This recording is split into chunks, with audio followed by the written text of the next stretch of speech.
Does the channel provide value? Focus on the foundation. I am a travel vlogger. It's always about communication. Build those partnerships. What are the problems that you solve for your clients? Just being ahead on the technological side of things. Leading an organization. You not only want to survive, but you want to thrive. They said it wouldn't last, and they said that you can't drive profitable and incremental revenue through the affiliate channel. But here we are, 20 years later, and the affiliate channel is alive and kicking and generating profitable revenue for thousands of retailers across the globe. Hi, I am Jamie Birch, your host of the Profitable Performance Marketing Podcast, where we talk to some of the industry's best and brightest about their careers, about leadership, and about how to drive profitable revenue through the affiliate channel. Hello and welcome to the Profitable Performance Marketing Podcast. I am your host, Jamie Birch, and I am the founder and CEO of JEBCommerce, your award-winning affiliate management agency. I am super excited, and I tend to always be super excited about our podcast episodes, but today, even more so, I get to interview and talk with Beth Kirsch, a longtime friend, probably one of my oldest friends, period.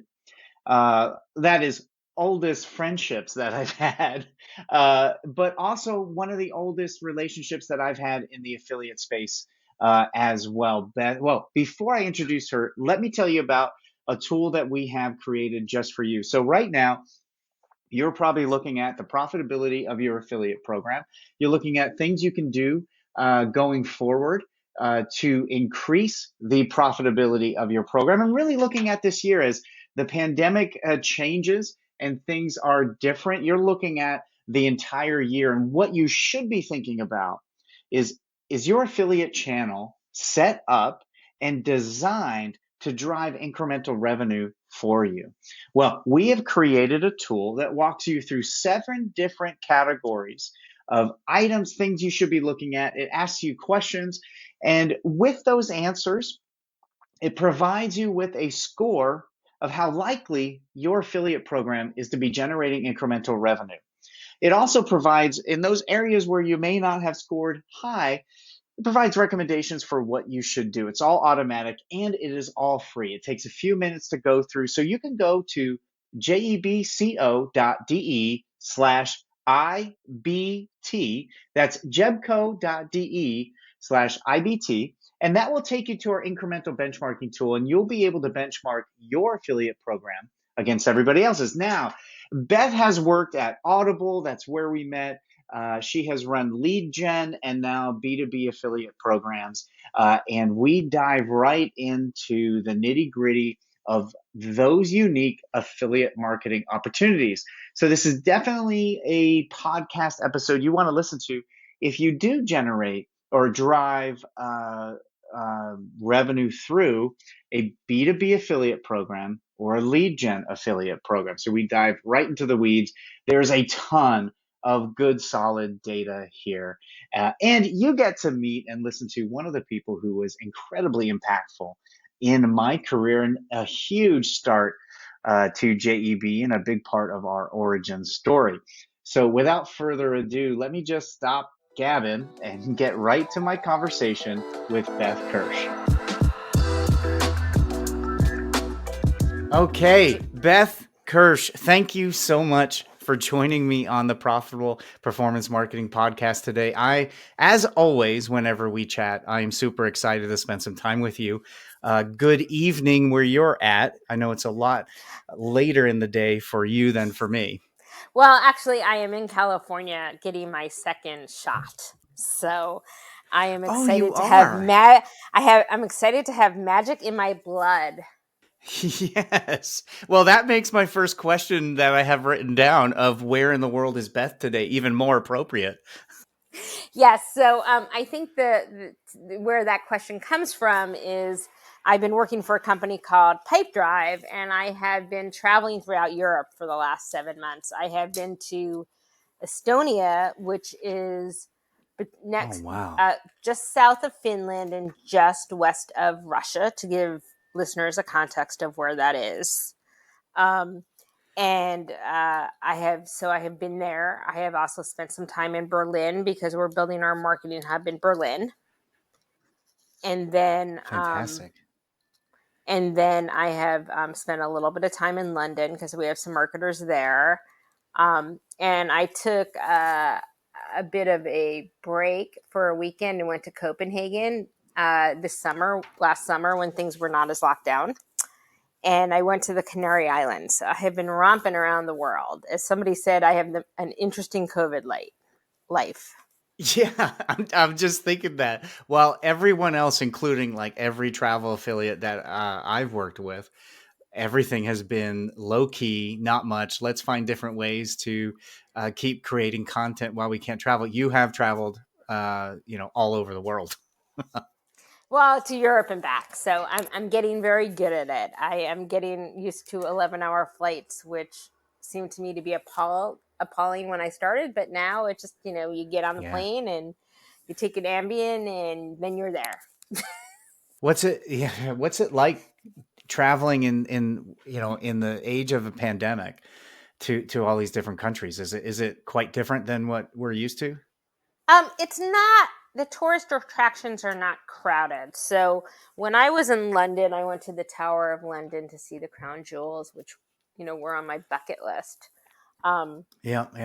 And that there's a moving walkway in front of the crown jewels that basically take you around in a circle. And I'm sitting there saying, why do they need a moving walkway for this? Because there's nobody in here. And then I was like, oh, Yeah. COVID, that's why they need a moving walkway. So that has been, it has been good to travel when it's not been busy.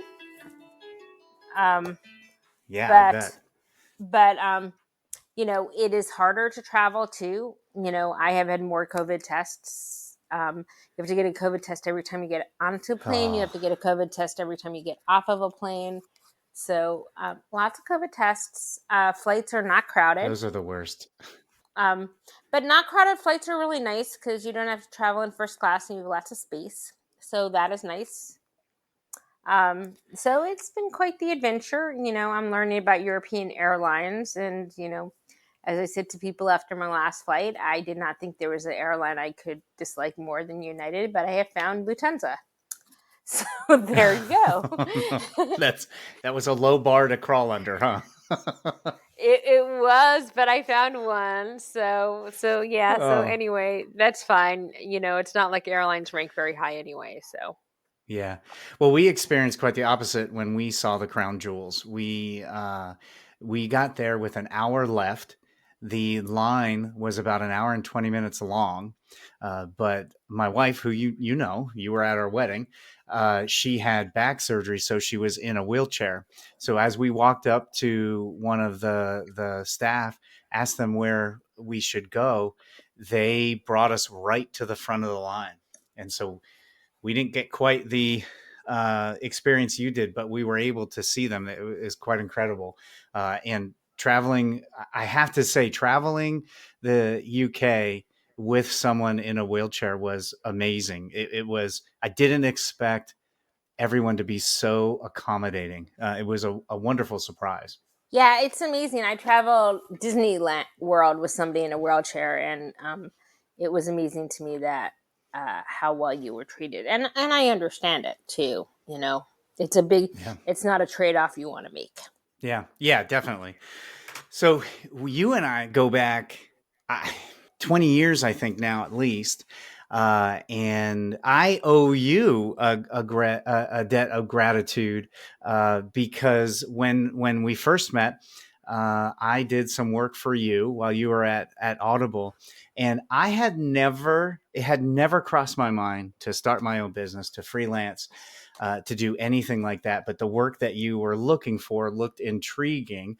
And so not only did you help me start looking at additional ways to earn revenue, as I was a single dad trying to make my way in my career, but also later on when I started JEB, you referred one of our first, if not our very first client to us. So again, multiple times helping me start out something I never thought I'd do. So thank you so much for always bringing interesting opportunities to us, and your friendship and mentorship and everything over the years. You've been a big part of my career, but also a big part of the JEBCommerce story as well. So thank you. Oh, I'm honored to be part of it, Jamie. And, quite frankly, you delivered every time. So, Thank you. It is fabulous. I tend to think people just need that first break or that second break, and then it's up to them. So I remember you delivering. Now, do you remember? But I don't remember the client. Who did I send? Who was the client? It was Doba. Oh my God, yeah. And you know what? That was literally just like somebody called me and I said, "Oh, talk to Jamie Birch." It was not. It was not that thought out. Yeah, we worked with him for many years. Now, do you remember where and how we met? You were a link share. You were like the link share poster boy, and I was the CJ poster gal. So we did not meet at one of those conferences. That's for sure. That's true. Yep, that's true. And so and you did not go on the booze cruise boat thing. So it was not there. My boss was not going to let that happen at all. Yeah, I got laughed at for that, but I went. And so, so it probably was pre-affiliate summit. So did we meet through Brooke Schaff? Well, I think all three of us met on that Yahoo forum, the USAMC, United States Affiliate Managers Coalition. So that was Sean Collins' listserv. Yep. Oh my God, we all got old, didn't we? Yes, we did. You just said listserv. For all the people sitting out there, if you asked me 20 years ago that I would have had the career I've had and that Sean would have started Affiliate Summit and sold it for oodles of money and you would be running your own business, we were just affiliate managers. So it's awesome to see how life takes you and what you can do when you put your heart and mind into it. Yeah, we are the grizzled old vets in the space now. Now, your career I'm not even in the space anymore. Like I keep a finger in it, but yes. Yeah. When watching your career has been pretty great. So talk to me about how did you get started in marketing and digital? So I started at a company. Well, I started at a company in DC and followed a boy to California, and I had been working in politics, and I decided that if I was going to work in business, I should be in California, and the boy wanted to move to California, so I moved out here. I worked for a company called Action Ace for 6 months before they closed in the .com bust. Maybe it was a year. Yeah. But I was their affiliate manager. And I fell in love with affiliate marketing. And I was very good at it too. And so, and I had a great, they basically were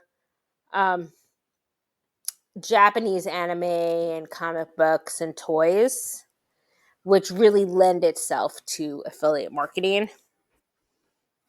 Loved it. Couldn't find a job after I got laid off during the bust. Went back to San Francisco New York after job hunting for a long time and landed at Audible, which was a career-making job for me. Ended up starting their affiliate program and started at Audible right when iTunes and iPods were hitting, to show how old we both are at this point.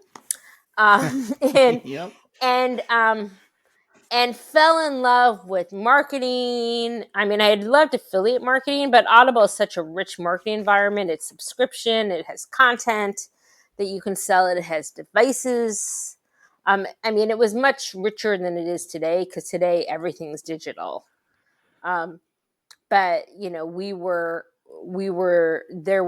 MP3 players that were not iPods, that were not on your phone at that point in time. So, just fell in love with all the levers you had in marketing and grew that business, and just really loved it. Started out as an affiliate manager, ended up running all their paid media channels. But, I left my heart in California, ended up back in California, went to a company called Lower My Bills that were bought by Experian, learned what volume was, because, Audible was little. If you do mortgage, every potential homeowner is a customer. So you really get volume. As I say to people, and this is dating herself, and CJ is not what it was, but we were at the low end of a high value customer for CJ. And then I went and saw what a real high value customer was for CJ when I went to Lower My Bills. And my jaw dropped at how much volume was going through that system. So did that, learned volume, then kind of came up here, did a startup. The startup exited to Google, and had been getting increasing responsibility, broader marketing roles. Ended up a VP of marketing at a company called the Freedom Financial Network. And just kind of became a broader marketer. But my heart's always with affiliate marketing for sure. And we're just launching a program at my new job now, Pipedrive. We're a CRM platform. And, this is I'm like, yes, I get to go do affiliates. So that is exciting. Awesome. I'm sitting here doing brand strategy, and I'm like, can I just go back to the direct response affiliate program? That's much more fun. That's awesome. The first ever expense that I wrote off as a business owner was I think a Gen 2 iPod when I started working with Wow. you at Audible. That was the very first thing. And I was like, oh, I get to write this off. I'm buying this iPod. And I listened to Charlie Wilson's War was the very first thing I listened to on that iPod on a trip on a flight to Hawaii, of all things. So yeah, yes, it was a different time. But the thing is that marketing has changed and it hasn't changed, right? It's still the right offer in front of the right consumer at the right time in their life cycle, for sure. There are more channels than ever. There's more tracking than ever. And you still need to amplify everything you're doing, which, why affiliates is so great, and that watching how the channels ebbed and flowed. All of a sudden we're talking about influencers, and we had influencers will be a big affiliate channel for us. We had influencers at Audible, iPod Lounge was an influencer, and one of the biggest affiliates, but just kind of where affiliates are coming from and what their business models are. They've, migrated and augmented over time, and it's really exciting to see. And it's really exciting to see affiliates as a channel. People think of it really as just an e-commerce channel, but it's more. And it is taking its place in more and more places these days. Yeah, and you have a unique perspective than other guests and even myself. You have managed multiple channels for organizations like Lower My Bills and Freedom Financial and for now Pipedrive, now global marketing for them. How does the affiliate channel fit in amongst all these other silos? Well, so I would say the real value of the affiliate channel, well, I think there are kind of two. There's the old school value that we know, and then there's kind of what I think is kind of the new approach. So, I think affiliates were always really good at doing the marketing that the in-house marketers could never get to. So SEM arbitrage or display arbitrage, or getting SEO traffic. I think affiliates tried and true, bread and butter. I think where and you can say as a marketer, does that truly add value? I do think that affiliate marketers tend to be better marketers than your average in-house marketer, because they kill what they eat what they kill. I think the new affiliate, when you talk about influencers, and then even if you talk about some of the affiliates that grew up, so the Retail Me Nots and the Ebates. I guess it's now Rakuten Shopping. You know, Yeah. or influencers. You know, they were really able to create their own customer base, and they truly add value to what an organization's marketing does. So, and they become true partner marketers. So, I mean, I think you can look at it like those are kind of the two different ways affiliates add value to the channel for an advertiser. Is that a constructive? Did I miss anything there, you think, Jamie? No, I don't think so. I think you hit the two big points. I always thought, as this was emerging, you and I working in the space, as it was emerging, we kind of saw these affiliates. I grouped them I call them database affiliates. The only reason why is because they're the ones who are still around. They're the ones who have built a relationship with their consumer that the advertisers now have to go through them to get access to. They were building a database of customers. They were member sites. They were gathering data about their consumers so that they could do what you said right there: the right offer, the right time, and the right consumer. But there is still that eat what they kill kind of aspect. Talk to me a little bit, if any of our listeners aren't familiar with that phrase. What does that mean, and why is that important in the affiliate space? Well, I mean, affiliates are a pay-per-performance channel. So, if you manage to get customers for an advertiser, you get paid. And if you don't manage to get customers for an advertiser, you don't get paid. So that phrase comes from being hungry. If you're not getting paid, you're hungry. You're So not that's eating. kind of where you're not eating, right? Exactly. So that's kind of where that phrase comes from. Yeah, it's incentive. The incentive, if you only eat what you bring home, means you're going to be out there bringing it home, doing Right. a little more to bring it home if you're starving. And so you and I work together on lead gen programs, and that kind of goes back to what we said at the beginning. I was link share poster boy, you were CJ, and we operated on. I did a lot of apparel affiliate programs. You did a lot of membership and lead gen. How are those two types of affiliate programs different? Well, I think a lot of the lead gen programs and lead gen programs have changed a bit, but a lot of the lead gen programs were traffic flippers because the payouts were so great. And the products were so mass market. So I think when you talk about the lead gen verticals, you're talking about mortgage, you're talking about insurance, you're talking about credit cards, you're talking about health insurance, car insurance. And you're not actually selling something, you're asking somebody to fill out a form. So it's a lead generation form that they are filling out.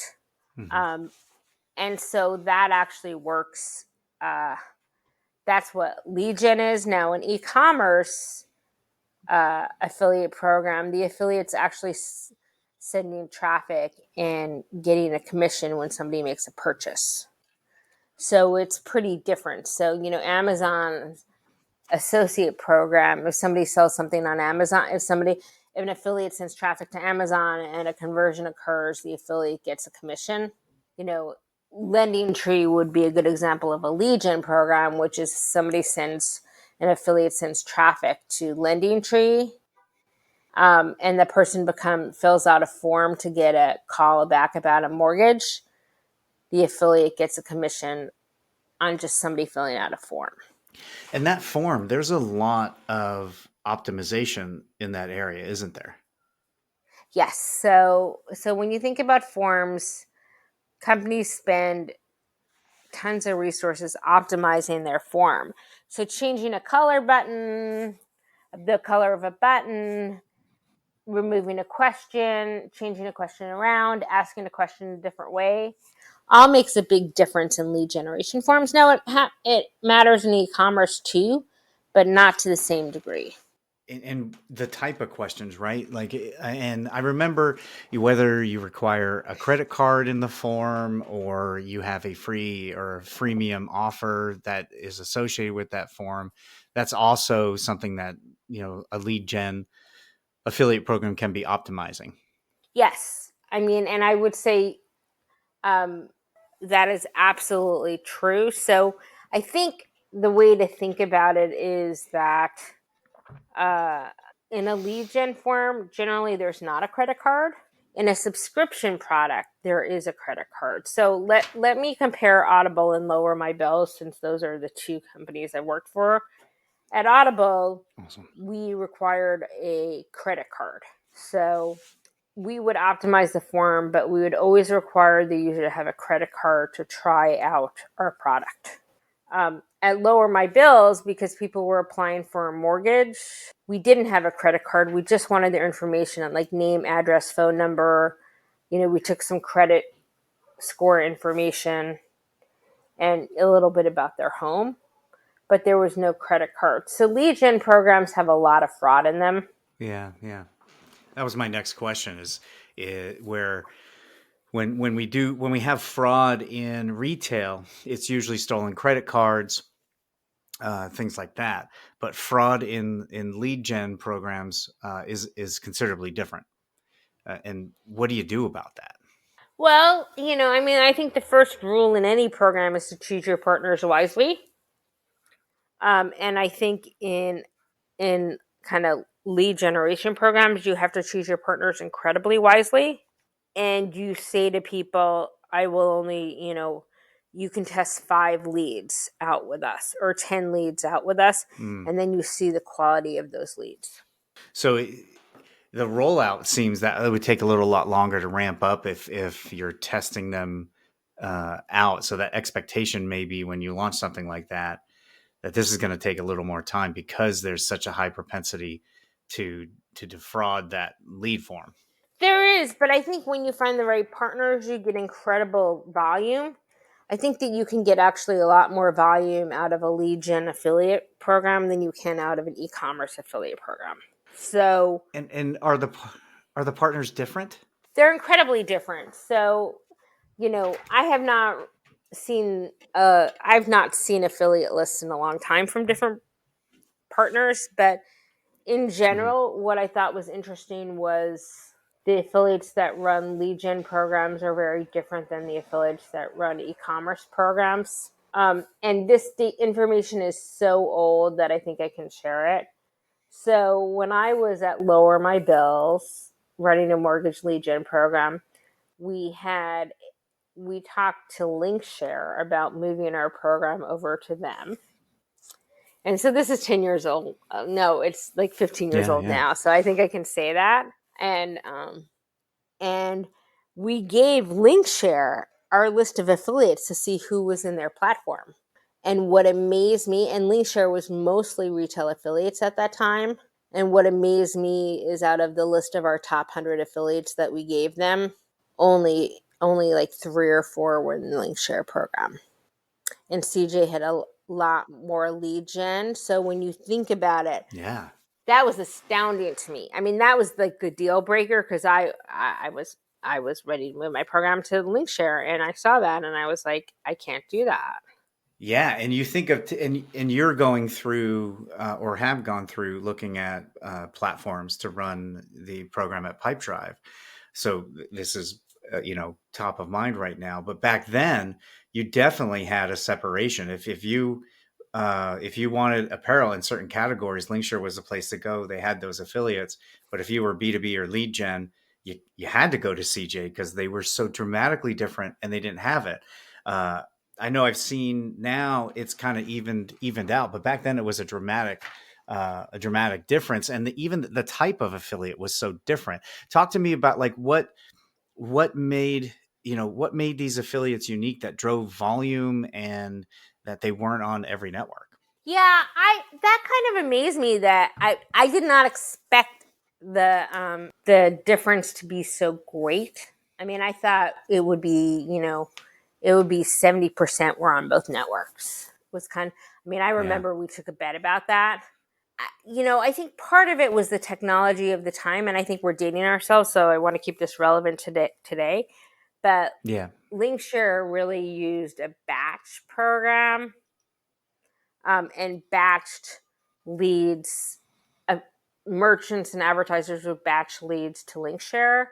CJ Yeah. used a pixel at the time, and it gave more real-time feedback to affiliates. So a lot of the arbitrage affiliates that were arbitraging traffic could get real-time reporting, and I think that was one of the major reasons. I mean, today most people are using pixels. The technology has changed.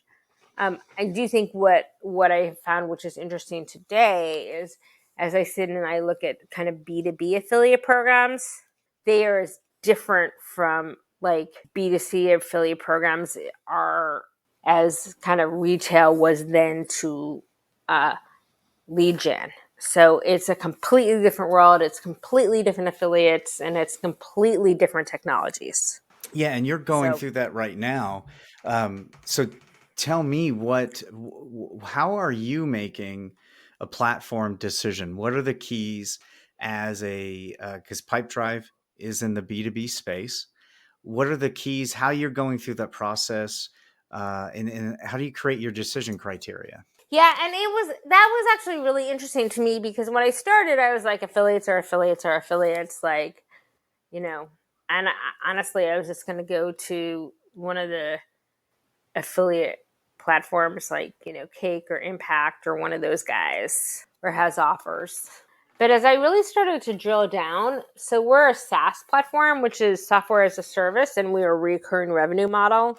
Those other platforms are actually not built for a recurring revenue model, and that it's problematic because in the affiliate space in B2B in a SaaS platform, you tend to pay on some reoccurring revenue, and that you need to pass back data all the time and it needs to be updated.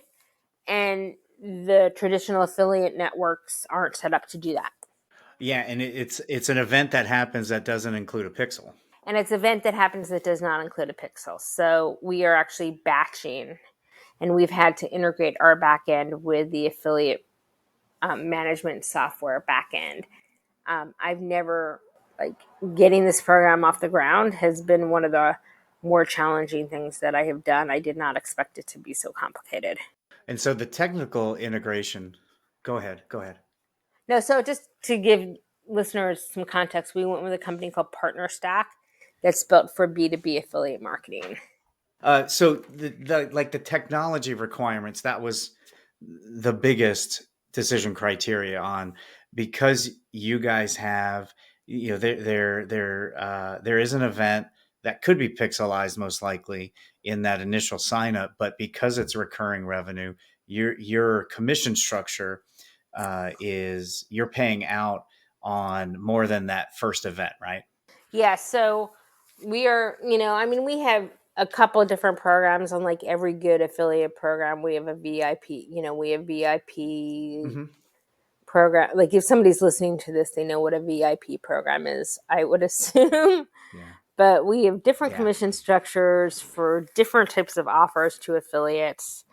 Our go-to-market standard program is a piece of the action is 15% of first year lifetime revenue of first year revenue. So that's how we pay. So if we get paid, the affiliate get paid. But in our business model, let me just quickly describe our business model because it's complicated. So we have Please. three tiers, so three different packages.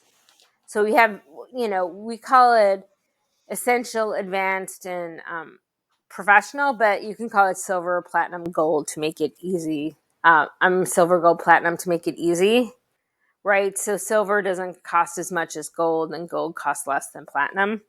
And then on top of that, so you've got these three different tiers. On top of that, you have what we call seats. So people are buying 1 seat or 2 seats or 3 seats or 4 seats. And so it's complicated in terms of how we do our offers. Yeah. And so if somebody signs up for, our gold package versus our silver package, and let's say the gold package person has 5 seats and the silver package customer has 1 seat, that gold package is worth more to us than that silver package. Yeah. So we make sure the affiliates are paid on that gold package and the number of seats in there over time. But what we find is, people could start out with 5 seats and then add 10 more seats. And so then that customer has 15 seats altogether. An affiliate would say, hey, what about me? Right? So our system is set up so we have aligned how we get paid to make sure the affiliate gets paid for that. And why is that alignment so important? Well, what you really want to do is align your business model, align your commission structure to your business model. And I always want to pay affiliates as much as I can because I think it's a very hard job and I want my affiliates to be well compensated. And so this is a way we can say, if we are making more money, we're going to share the wealth with you. And we appreciate you as a partner. So that is why we have set it up that way. And when you think about it, if we make the analogy to e-commerce, it's the difference between selling, Scotch tape versus a diamond ring. In e-commerce, if somebody sells a diamond ring, it's worth more than some Scotch tape. It's the same thing in our business model. It's just worth more to us, so we are willing to pay more than that. And that alignment allows them to then say, well, I want to go after the premium package with a lot of seats, or companies that need a lot of seats because I'm going to get paid more of that. So you want a lot of seats, right? Pipedrive is looking for accounts with a lot of seats, and you're incentivizing them to do that. Now, I did something similar with that client you referred to as Doba way back in the day, years ago. 20 years ago, where we offered that recurring revenue stream. And I thought out of the gate, that's what I would want. If I drove a customer to you that was a customer for 6 years, I would want to get paid out on every monthly renewal. Right. I found that there were some affiliates that were like, you know what, I don't care what you do after that. Just pay me as much as you can up front. Have you seen that sort of any pushback on that? Or how do you address like if affiliates like, I want to know what my marketing spend needs to be to generate that, to bring it up front. So give me as much as you can up front. So in general, I don't like to do that because I kind of feel like I'd like to pay when we get paid. I do think there are times in affiliate business models that demand that. And, it's not something we publicly offer, but it's something that if the affiliate calls us up and makes a good case, we will consider. Because I understand that too. So we are open to doing that. I think a lot of advertisers are open to doing that. We just need to understand it. Affiliates won't make as much money with that because we bear a lot more risk. Like that customer may or may not work out. That customer may become more profitable over time. The affiliate gets none of that upside, but they take less risk at the beginning. So it's a trade-off, and it depends on your business model and what you're willing to do. And you really have to have a handle on what your profitability is for every month after that first month. And generally, I would think the longer the client is there, the more profitable each of those months become for you. That is what you hope. You might have somebody who signs up and drops in 6 months, right? And then that's problematic. But you could have it go either way. You could have a customer who signs up and lasts for 6 months. You could have a customer that signs up, you get a year worth of commissions on it, and they add 5 more seats. And in our model, you get 15% of the 5 more seats. Really? Now talk to me. That's fantastic. Like if I were an affiliate and I could send leads, I'd want to sign up. How did you come up with the 15%? How'd you figure out that, the it's first actually not commission, 15. It's actually not 15%. It's 20%. We went out to beat our competition. Our competition is at 15. We are at 20. But this is where I say, I'm a VP and I have people working for me who do this, but it's 20. Yeah. Gotcha. So, how did we come up with that? It's what makes sense for our business model.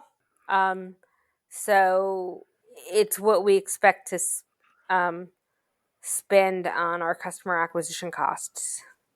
And I will always be generous with affiliates. I mean, that's kind of my take because I feel for them. And way back in the day, I ran affiliate sites. So, I get it. Yeah, the work that they put in, and you're seeing, especially in this type of setup, you can see the value of that customer, how long they're staying. You are spreading your risk as an advertiser out on those. The affiliate is being rewarded for the value of the customer long term, and it seems we talk a lot in our space about partnership, and that's something that is coming to light even more and more. I know Impact has pushed this concept of partnerships, going outside of affiliates, creating these true partnerships. And I think, and love your kind of feedback on. To me, it seems what you're talking about of that alignment and being connected to each other more than just that initial action, that initial event. That creates true partnership. I'm assuming there are more conversations that are happening between your team and affiliates about the length of the client and how many times they are re-upping and what each party can do to encourage that than would happen if it's a one and done sort of event. Yeah, I think that's true. I mean, I think, and I'm still learning B2B, but the affiliates here seem to be more partners than affiliates that I worked in the Legion space and the retail space, because you're connected from that ongoing revenue stream. And so, I think going back to some of the people I think who helped us think through about being affiliate managers, it was always described as the biz dev farm team to me. To take some names from the past, we can think about Wayne Porter, who described it that way. Yep. And that it truly is the biz dev farm team. And when affiliates grow up, let's just look at Rakuten Shopping, that is a business development partnership by the time it gets to that size. It's not a small mom and pop deal. So, I think that's kind of the way to think about it. I think in B2B, because people are so connected at the hip, it feels a lot more like a business development partnership. And that the business development partnership, I mean, what's interesting to me is that there are different tiers in B2B, is that our biggest partners are actually what we call resellers. And you can think of them as value-added resellers. So they're people who are actually selling our product, owning the customer, and we are fulfilling it on the back end. And those are our biggest partners, which adds So a way nice beyond twist. a traditional affiliate. So way beyond a traditional affiliate. And how does you and your team go about finding those and creating those? That sounds like a much more involved process than post a link and here's an ad and an offer. So I don't deal with the resellers, so it's not my team. I have honestly, I have no idea, but I have a fabulous business partner in the guy who runs channel sales for us, and he thinks about that, and I think about marketing, and we are all good. Gotcha. And so now if we get back to your position, you're now leading, you're the global acquisition effort at Pipedrive. What's been the biggest learning curve in this position? Well, actually, the most interesting thing about this position has been my first kind of worldwide experience, and the fact I'm working for an Estonian company, and that's been really, really interesting. And learning about cultural differences. So, Estonians are very different than Americans. Brits are somewhere in the middle. And so learning about, how to work with different teams from different cultures has been, to me, the most interesting piece of it. Americans tend to be a bit more, I wouldn't say aggressive, but a bit we drive very, very, very hard. And you know me well enough to know I drive very hard. So even as an American, I drive hard. And Estonians are much more measured and much more, they plan a lot more. Not that we don't plan, we do. But, we kind of have a sense of, well, we'll try this. If it doesn't work out, we'll do something else and keep on going. Yeah. Move and pivot. Move and pivot. Estonians are much more measured when it comes to that. Like, they move and pivot, but they go from A to B to C to D. And Americans might go from A to C to E and then pivot. So learning to work in that culture has been very interesting. And that's probably the most interesting part of the job. In terms of learning B2B versus B2C, that's been really interesting too. I mean, marketing's marketing. Don't get me wrong. Like, if you're a good marketer, you can market anything. It doesn't matter the channel. It doesn't matter the business model. You can just figure out. I mean, it's still the right offer in front of the right consumer, right? It's so that's all the difference. But content becomes much more important in B2B than B2C. The customer journey is a little different in B2B than B2C. So your traditional affiliates, which are very direct response, it's a much longer consideration process in B2B. And is that why the content's so much more important? And that is exactly why the content is so much more important. The other interesting thing to me has been, and you will probably know this having worked at Coldwater Creek and some other big advertisers, is B2C doesn't talk a lot about product marketing. Like, we do product marketing, but, we don't really do big picture strategic product marketing in B2C. Mm-hmm. In B2B, product marketing is everything. So really that bridge between product and marketing is so important. But in an e-commerce environment, merchandising becomes important, right? Yeah. People sewing clothes and what those look like, it's not quite as important, so that becomes kind of interesting. And even in a marketing rich environment like Pipedrive, it's still a product engineering game and not a marketing game. And in the world that I grew up in, it's a marketing game. So that's been the other kind of interesting thing to learn. Yeah, definitely. Because if the product doesn't work, the marketing doesn't matter. Right. And the positioning relative to your competitors becomes incredibly important. In B2C, a lot of that we call brand, but in B2B, it goes deeper. And the other thing I would say in B2C, and this is also Silicon Valley kind of skipped product marketing and said, let's throw in some growth hackers and let them figure it out and tweak along the way, and just kind of scrapped product marketing. And now as we're going back and, there's a swing back to product marketing is important. We really need good product marketers. So that's been the other interesting learning piece to it. Because I was like, what is this product marketing piece? And when I said and understood it, I was like, oh, I've been doing this for 20 years.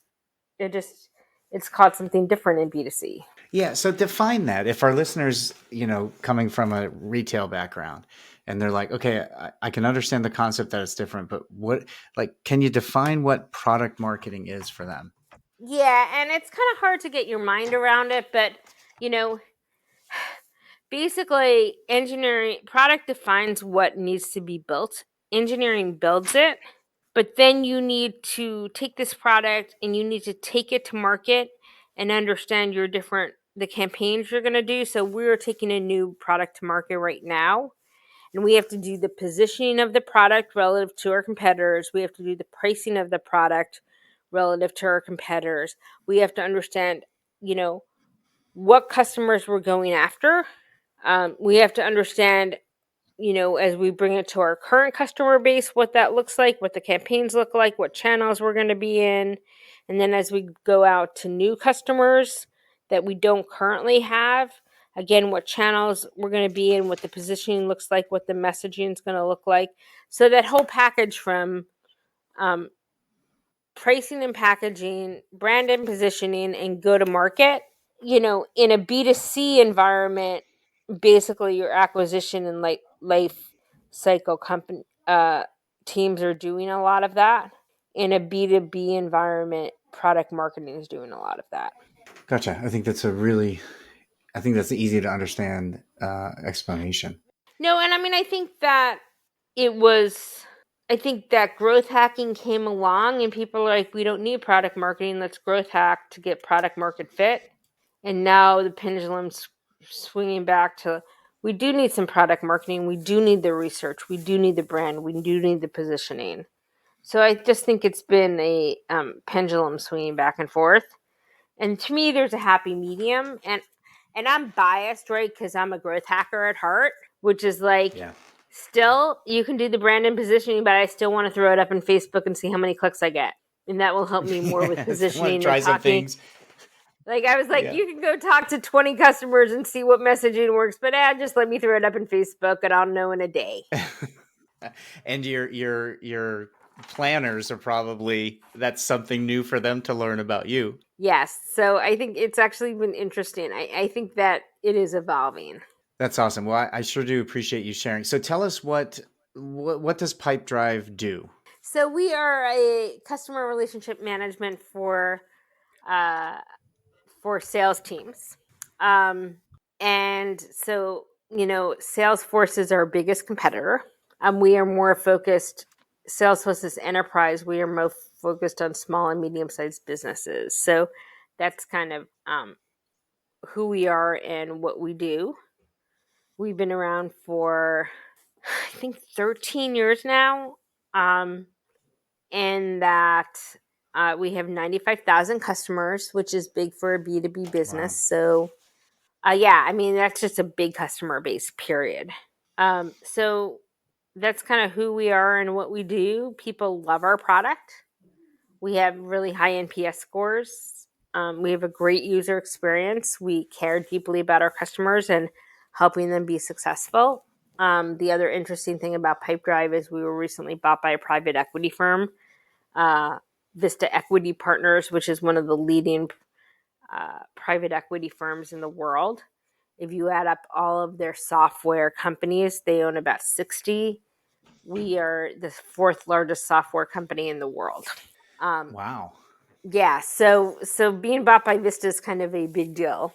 That's awesome. Well, I sure do appreciate today, especially the deep dive into two of the type of affiliate programs that we haven't had anyone talk really about yet on this podcast, lead gen and B2B, and how different they are. I think if you're if our listeners are in that space, they're going to find a tremendous amount of value from our conversation today. And as always, I love all our conversation. Now that, and I think you said at the beginning, you got your second vaccination. That's what you're doing in California.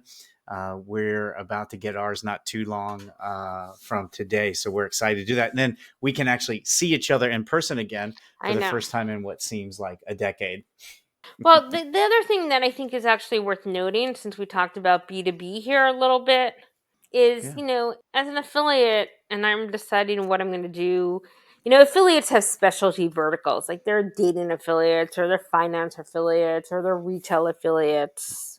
And you're always looking for a uncrowded space, right? And so what's interesting to me is I think B2B is less crowded and that the money can be much bigger if you do it right. So, you can think about whether this is a space you want to go after, because our payouts are big, when you think of, you do a home now Home Depot has mass volume. I don't even know if they have an affiliate program anymore, but there are a lot of people who are doing it, but you're getting 3% of an order, and even 3% of $1,000 is $30. With us, you're getting 20% of a couple $1,000. It could be $10,000 that you're getting, 20% on if you do it right. It could be $2,000 too, or anywhere in between. And you're getting this recurring revenue. Right. And so it's a different beast. From a marketing perspective, it's a very different marketing, but I also think that it's not as crowded when I look at the affiliates that are out there and what can be done. Yeah. And so, as you're sitting here figuring out the verticals, that you want to go after, this might be a vertical to consider from that perspective. Because B2B affiliates are taking off. So I hope that's helpful to let people think about. Oh, very, very helpful. Now, if there is an affiliate that wants to talk to your team about the program, what's the easiest way for them to start that conversation? It's affiliatehelp@pipedrive.com. Okay, got that. Awesome. And if anyone wants to talk to you and follow you? Oh, the best way to do, I post on LinkedIn. I don't do Twitter. I'm afraid I have not posted on Twitter since 2011. So I think to follow me on LinkedIn is probably the best thing to do. I am more undercover than I used to be. Yeah. But I definitely post on LinkedIn a lot. I tend to post about marketing in general, affiliates less. Yeah.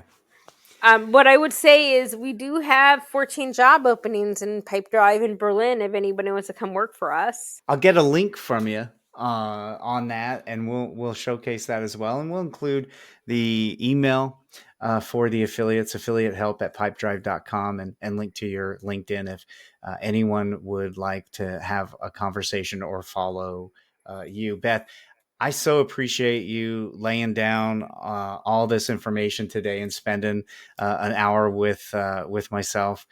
As always, hopefully soon we will be able to be in the same place and share a drink or a cup of coffee or something like that. Maybe we can grab a few of our old friends. I want to come to your place and ride a horse. Okay, Jamie. well then that's it. That's how we will do it. And since you are vaccinated, that is how we are doing. Because last time I was on a horse, I fell off, and I was like, I need to get back on the horse. You do need to, quote unquote, and in reality, get back on that horse. And we have plenty. I have just the horse for you. His name is Yeti. Okay. So, yeah, I was very embarrassed. I was like, because I rode horses as a kid a lot, but I hadn't been on a horse in 20 years. And I was just like, oh my God. And the horse ran up the hill and then tripped. And because the horse tripped, I went flying off. Well, we are going to make this happen because we've got plenty of those, and I can't guarantee you won't fall off because I seem to do that once or twice a year as well. But we can definitely get you back out here to Idaho again. And did you have your 14-year-old nephew that was snapping photos and putting it on his Instagram page? That was classic. Oh, no, I did not do that. I did do it in front of my kids. They were at a horse clinic, and I did it in front of all them. So that was embarrassing enough. But no pictures were taken, thankfully. Awesome, Beth. Well, thank you so much. Anyway, Jamie, as always, it's a pleasure. Well, Beth, thank you so much for joining me today. And I hope, listeners, you learned a ton about B2B and lead gen affiliate marketing today, and even global marketing. So many things. A couple things I want to highlight from this conversation that I know I want to remember is marketing is marketing. You got to have the right offer at the right time, at the right consumer. Those things are tried and true and are always going to be there. And the difference in type of affiliates, and really as we're talking about partnering, and whether you're in a retail affiliate situation or you're in B2B or lead gen, the conversation this last year has all been about partnership. But if you're looking for partners and you're not equipping and you're not setting up your affiliate program to be about partnership, sharing data, setting up and making sure that your program and its compensation and how the affiliates earn money is in alignment with your business model. That's such an important thing to remember. If it's not, well, you're not going to attract real partners, you're not going to generate real partnerships, and you're not going to reap the benefits of those real partnerships. So really go back and listen to that section where Beth talks about alignment of the commission and the affiliate payouts to their business model. We talk a lot about some of the issues retail affiliate marketing has and advertisers had with affiliate marketers in that space. And so there's many podcast episodes where we talk about that, but Beth really comes at it, as being an affiliate in her past, running all these different programs, these affiliate channels at advertisers like Audible and Lower My Bills and others. She comes with that perspective that you really have to partner with your affiliates, and that's a lot more than a link and a banner. So definitely listen to that again. If you do want to follow Beth, you can go to LinkedIn. We're going to have that in our show notes. And if you want to reach out and talk to their team about the affiliate program at Pipedrive, you can go to affiliatehelp@pipedrive.com. Now, if you want to talk specifically about how you can set your affiliate program up to attract true partnerships, then get a hold of me. You can email me at gethelp@JEBCommerce.com, and we can talk about those needs and anything else that you have. But you can also go to calendly.com/Jamie Birch and set up time with me. I've already set aside time every week to answer your questions directly face-to-face with you over Zoom. So you can go to calendly.com/Jamie Birch and set up time with me at any time. And I do want to remind you of our incremental benchmarking tool. So if you are preparing for the rest of the year and you're already planning for Q4, you should be planning for incrementality. And if you want help with that, use our benchmarking tool. Do you want to see how you stack up against some of the top affiliate programs in the industry? Just go to jebco.de/IBT. That will also be listed in the show notes. That's jebco.de/IBT. Well, Beth, thank you again. And I can't wait to get you out here and get you on a horse again very, very soon. So glad to talk with you. And a special shout out to my editing crew, Katie and Shane. Thank you guys so much for all the work that you do to produce this show and the posts on our site for that. So couldn't do it without either of you. I hope you have a great day. And if you like this podcast, definitely give us a 5-star rating on Apple Podcast and Stitcher, Spotify, all those places, and share it with a friend. Thank you.